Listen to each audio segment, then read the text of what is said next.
ఇచ్చిన. ప్రభుని కొంతమంది నమ్ముకున్నారు. ఆ 4 ఏళ్ళే నా జీవితంలో లేకపోయింటే ఏమైండే వాడును అనే సాక్ష్యం లేదా అనేది లేకపోతే ఎంత విషాదకరం. కనుక దేవుని జనమా, యవనస్తులు ముఖ్యంగా ఇంటర్మీడియట్ అంటే +1 +2 చదువుతున్నోళ్ళు, మీరు ఇక్కడే అమ్మ చుట్టూ డాడీ చుట్టూ తిరగాలని ప్రయత్నం చేయొద్దండి. Aim high. విలియం కేరీ అనే భక్తుడు అన్నాడు, expect great things from God, attempt great things for God. Attempt great things for God, expect great things from God. దేవుని కొరకు గొప్ప కార్యాలు ఎదురు చూడండి. దేవునిలో గొప్ప కార్యాలు చేయండి. ఇంటి పక్కన ఉన్న కాలేజీ చుట్టుపక్కల అటు ఇటు అనుకోవద్దు. ఈ మధ్యలో కొంతమంది ఏమనుకుంటున్నారంటే బీటెక్ అయిపోయిన తర్వాత అమెరికా వెళదాంలే అనుకుంటున్నారు. అది ఓల్డ్ ఫ్యాషన్. ఎంఎస్కి వెళ్ళేది పాతకాలం. ఇప్పుడంతా న్యూ ట్రెండ్ ఏమో తెలుసా? ట్రెండింగ్. +2 అయిపోయిన వెంటనే అమెరికా. పెద్ద యూనివర్సిటీలు నీ కొరకు చేతులు చాపుకొని ఉన్నాయి, అర్రాలు చాపి పిలుస్తున్నాయి. స్టాన్ఫర్డ్, ప్రిన్స్టన్, ఎంఐటి, ఏల్, ఆక్స్ఫర్డ్, కేంబ్రిడ్జ్, ఇవన్నీ యూనివర్సిటీలు ఊరు పేర్లు కాదు. ఇవేంటి అనుకుంటున్నారేమో, హార్వర్డ్, ఇవన్నీ పిలుస్తున్నాయి. ఆశ ఉండాలా, ప్రయత్నం చేయాలా. ప్రభు కొరకు ఒక్క వ్యక్తి అక్కడ ఉండాలా, ప్రభు కొరకు సాక్షులుగా జీవించాలా, దేవుని కొరకు ఎన్నో ఘనకార్యాలు చేయాలా, లోకానికి విశేషమైన ఆశీర్వాదం తీసుకురావాలా. మీ అమ్మ కొంగ పట్టుకొని, మీ నా డాడీ కొంగ పట్టుకొని మీరు తిరిగితే అలాగైతారని అనుకోవద్దండి. నేను ఖచ్చితంగా మీకు చెప్తున్నా, ముఖ్యంగా తల్లిదండ్రులారా, ఇక్కడ కూర్చొని తల్లిదండ్రులు, లైవ్ కూర్చొని తల్లిదండ్రులు, మీరు మీ పిల్లలకి ఇప్పుడే ఫ్లాట్ కొన్నాను, కారు కొన్నాను, బండి కొన్నాను, బట్టలు కొన్నాను, మొబైల్ కొన్నాను అంత అల్ప సంతోషాలుగా ఉండొద్దు. తల్లిదండ్రులకు చేతులు ఎత్తి బ్రతిమలాడేది ఏంటంటే, మీరు మీ పిల్లలకు 2 ఇవ్వగలరు, ఫ్లాట్ కారు కాదు. అవి వద్దు.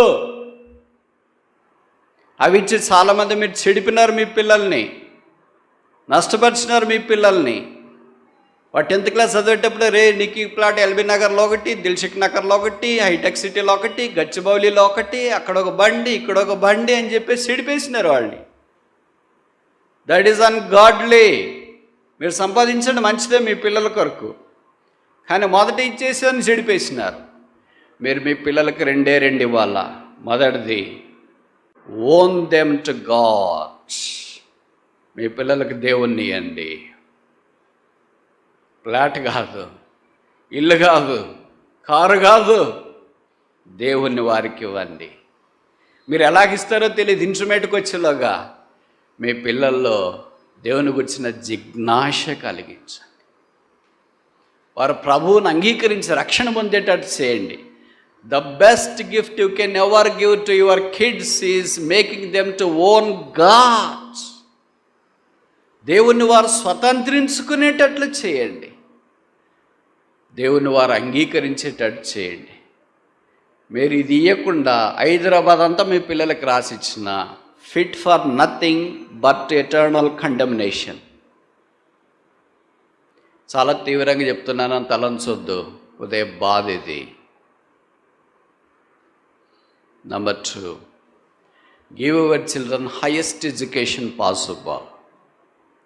మీ పిల్లలకు చేతనైన దానికంటే ఎక్కువగా విద్యనివ్వటానికి ప్రయత్నం చేయండి. ఈ 2 మీరు మీ పిల్లలకి ఇస్తే ఇలాంటి సిటీలు ఇచ్చేది కాదు, నిర్మిస్తారు వాళ్ళు. They will build cities like Hyderabad. ఇంత సౌభ్రాతృత్వమైన భవిష్యత్తును మీ పిల్లల ముందు పెట్టుకొని చెత్తగా ఆలోచించి, అక్కడ ఒక ప్లాట్ ఇచ్చినాను, ఇక్కడ ఒక ప్లాట్ ఇచ్చినాను, అక్కడ బండి కొన్నాను, ఇక్కడ బండి కొన్నాను, ఏంటిది?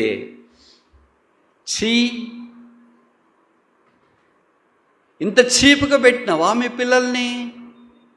ఇంత చీపుగా ప్లాట్ బండ్లకు పెట్టినావా? నీ పిల్లలు లోకాన్ని ప్రభావితం చేసే హిస్టోరియన్స్ కావాలని దేవుడు కోరుతున్నాడు తెలుసా? దానికి దేవుడు వారి జీవితాల్లో మొట్టమొదటి కార్యం జరిగించాలి. రెండవది, నువ్వు పస్తున్నా, బట్టలు లేకపోయినా, తిండి లేకపోయినా నీ పిల్లలకు ఉన్నతమైన స్థానంలో విద్యను అభ్యసించే అవకాశం ఇవ్వు. +2 చదువుతానికి ఇంకా ఇప్పుడు వస్తున్నారు అనుకోండి, ఇప్పటి నుండే నువ్వు ఆలోచన చేయి. నా పిల్లల్ని డిగ్రీ కొరకు లేదా అండర్ గ్రాడ్యుయేషన్ కొరకు అమెరికాకా యూకేకా ఏ టాప్ 10 యూనివర్సిటీస్కి పంపించాలా? ఎన్ని కోట్లు డబ్బులు ఉండే వాళ్ళ సంగతి నేను మాట్లాడుతున్నా, పేదల గురించి మాట్లాడలేదు. ఒకవేళ పేదలుగా ఉంటే మీరు ఏదైనా కష్టపడతారంటే అది మీ ఇష్టం. కానీ కొంతమంది ప్లాట్లు కొని, ఇల్లు కొని, కొడుకులకు అది రాసి ఇది రాయించి వాడిని ఇక్కడే పెట్టేస్తున్నారు. That's the greatest blunder you are making. అయ్యో బ్రదర్, మా కళ్ళు ఎదుటే చూస్తామండి. ఎంత స్వార్థం నీది! నీ కొడుకుని కనింది నీ కళ్ళెదుటే చూడటానిక, కూతురు కనింది నీ కళ్ళెదుటే చూడటానిక? ప్రభు అన్నాడు, నా కొరకు పెంచండి. Feed him for my sake. ఇలాంటి భక్తులు బైబిల్లో కొంతమందిని చూపిస్తారు, చరిత్రలో కూడా నేను మీకు కొంతమందిని తెలియజేస్తా. మీ కొరకు పిల్లలు మీరు కన్నారు, మీ కొడుకు మీ కూతురు మీ దగ్గరే ఉన్నారు, మీరు వాళ్ళకి సహాయం చేసినారు, ప్లాట్లు ఇచ్చినారు, ఇల్లు ఇచ్చినారు, తర్వాత మిమ్మల్ని బాగా చూసుకున్నారు, చనిపోయినప్పుడు పాత పెట్టేసి వచ్చినారు, ఒక మెమోరియల్ సర్వీస్ పెట్టినారు, మీ సావుకు సంబంధించి ఒక CD యూట్యూబ్లో రిలీజ్ చేసినారు, సబ్స్క్రైబర్స్ వచ్చినారు, అందరితో all vanished. What is the future? ఎవరికి తెలుసు నీ కొడుకున్నాడని? ఎవరికి తెలుసు నీ కూతురు ఉందని? వారి ద్వారా భూప్రపంచానికి ఏం ఉపయోగం ఉందని? ఇప్పుడు బైబిల్లో నేను కొన్ని ఉదాహరణలు చెప్పనా? లోకంలో కొన్ని ఉదాహరణలు చెప్పనా? మోషే తల్లిదండ్రులు సామాన్యులే. ఎబ్రీ పత్రిక 11వ అధ్యాయంలో చెప్పబడింది, విశ్వాసను బట్టి మోషే తల్లిదండ్రులు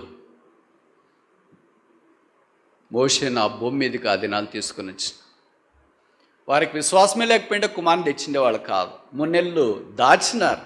తర్వాత దాచడానికి శక్తి చాలక నైల్ నదిలో జంబుపెట్టులో వదిలేసినారు. దేవుడు మోషేకు మంచి చదువు ఇప్పించాలనుకున్నాడు. ఆ దినాల్లో ఈజిప్షియన్ యూనివర్సిటీకి మించిన యూనివర్సిటీస్ లేవు. అందుకే ఫరో కుమార్తె అప్పుడే నైల్ నది దగ్గరికి ఒడ్డు వెళ్ళటానికి సహాయం చేసినాడు. ఆమె వెళ్ళింది, ఆ చిన్న పిల్లవాని యొక్క ఏడ్పు వినింది, చూసింది, తీసుకునింది. బైబిల్లో రాయబడింది, ఐగుప్తులోని సకల విద్యలలో మోషే ప్రవీణుడాయెను. ఇప్పుడు నేను మిమ్మల్ని అడుగుతా, క్రైస్తవ ప్రపంచానికి మోషే పేరు గుర్తుందా, వాళ్ళ నాయనమ్మ గుర్తున్నారా? ఒకవేళ వాళ్ళ నాన్నమ్మగారు ఇలాగ అనుకున్నారనుకో, మా పిల్లని కూడా ఒక ప్లాట్ ఇస్తాము, ఒక బండి ఇస్తాము, ఈడే ఉంటాడు, మా చుట్టే ఉంటాడు, చచ్చిపోతే వచ్చి పాత పెట్టిపోతాడు అని. ఏమైంది అది మోషే సంగతి? ఎన్ని తరాలు మోషే పరిచర్యను మిస్ అయించాయి. బైబిల్లో మొదటి 5 పుస్తకాలు ఏమైంటాయి? తర్వాత మోషే మోషే మోషే అనే పేరు బైబిల్ అంతా ప్రతిధ్వనిస్తుంది. కొత్త నిబంధనలు యేసుప్రభువే చెప్పినాడు. యేసుప్రభు దగ్గరికి వచ్చి కొంతమంది అన్నారు, మీ కఠినత్వాన్ని బట్టి నేను ఇలాగ చెప్పాను, మోషే కంటే గొప్పవాడు ఇక్కడ. కనుక నేను చెప్పదలుచుకున్న సంగతి ఏంటంటే, ఏ తల్లిదండ్రులు అయితే తమ పిల్లల్ని కన్న తర్వాత ప్రభు మాకు ఇచ్చినాడు, తిరిగి మేము చదువు చెప్పించి ప్రభుకి అప్పగిస్తామని తీర్మానం చేసుకుంటారు, అలాంటి పిల్లల విషయమై ప్రభు పూచీకత్తు వహిస్తాడు. ఓకే, వాళ్ళని నాకు ఇచ్చేయండి, నేను చూసుకుంటా వీళ్ళ సంగతి.